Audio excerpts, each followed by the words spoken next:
ताज्या घडामोडींसाठी स्वानंद न्यूजला सबस्क्राइब करा आणि बेल आयकॉनवर क्लिक करा।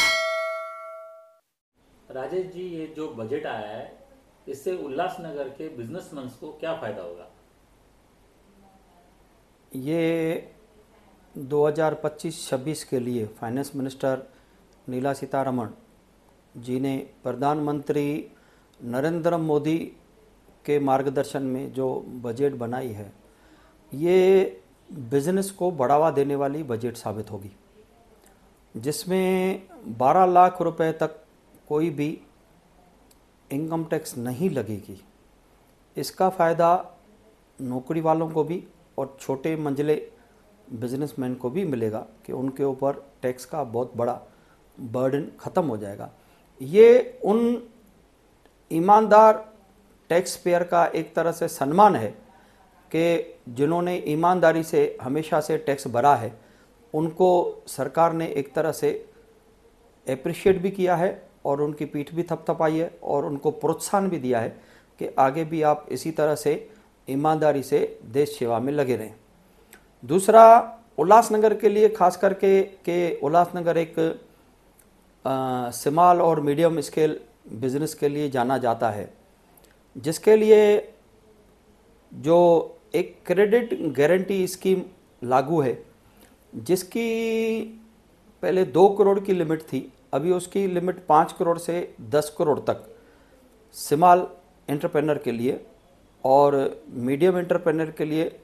10 से 20 करोड़ तक की कर दी गई है, जिसमें इनको बिना किसी गारंटी के, कोलेटरल गारंटी के लिए, जैसे आप अगर कुछ लोन लेना चाहते हो तो आपको दुकान मकान कोलेटरल गारंटी देना पड़ेगा, वो इसमें कंडीशन शिथिल की गई है कि आप अपना जो बिज़नेस है वो उद्यम में रजिस्टर करवा के या स्टार्टअप में रजिस्टर करवा के या एमएसएमई में रजिस्टर करवाने के बाद में इसका क्रेडिट जो गारंटी है वो गारंटी आपकी सरकार लेगी और आपको बिना किसी कोलेटरल सिक्योरिटी के आपको लोन मिलेगा। और साथ में उन्होंने एक एक्सपोर्ट के लिए एमएसएमई को 20 करोड़ का लोन ऑफ़र किया है, बहुत कम ब्याज पे और बिना किसी कोलेटरल के। और साथ में महिला उद्यमी को 2 करोड़ तक का लोन उन्होंने ऑफ़र किया है। और जो पहली बार एससी एसटी की महिलाएं बिजनेस में आएंगी, उनको भी 1 करोड़ तक का लोन एकदम नॉमिनल ब्याज के ऊपर दिया है। और जैसे कि उल्लासनगर में कपड़ा उद्योग काफ़ी है, जिसमें रेडीमेड के लिए निटेड फैब्रिक्स की जो कस्टम ड्यूटी है वो 20% से बढ़ाकर 25% कर दी गई है,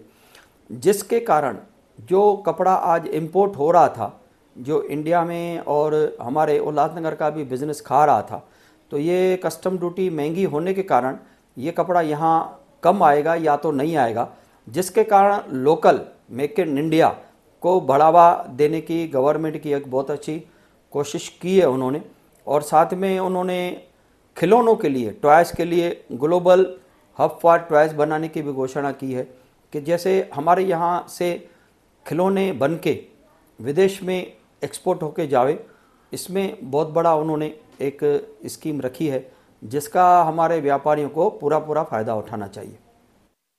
ताज्या घडामोडींसाठी स्वानंद न्यूजला सबस्क्राइब करा आणि बेल आयकॉनवर क्लिक करा।